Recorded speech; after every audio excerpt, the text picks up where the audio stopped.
Es gribu parunāt par Google kalendāru un uzreiz gribu teikt mūsu uzdevums. Darba dienas plānošana, ņemot vēro darba atrašanas vietu, mērķis uzzināt, kā lietot Google kalendāru funkciju darba atrašanas vieta. Tā. Piemēram, es gribu strādāt no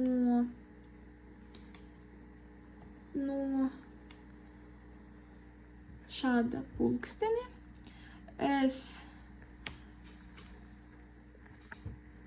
rakstu nosaukumu, piemēram, darbs, un šo saglabāju. Jā, mums ir darbs, bet ir viena jauna funkcija, ar kādu daži cilvēki nezina. Tas ir atrašanas vieta darba.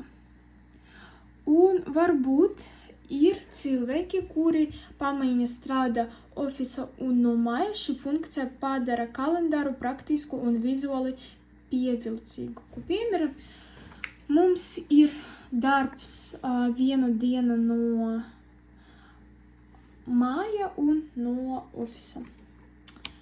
Mēs varam klik šeit un varam strādāt no šāja laika, un mēs varam pievienot, kur ir mūsu darba. Mēs varam klik šeit, un viss. Mēs sapratam, ka šajā laikā mums būs darbs no ofisa, bet ne māja, un tas ir ļoti, ļoti ērti. Un šeit mēs redzam, ka šeit ir darbs no māja, un šeit ir darbs no ofisa. Paldies jums par uzmanību!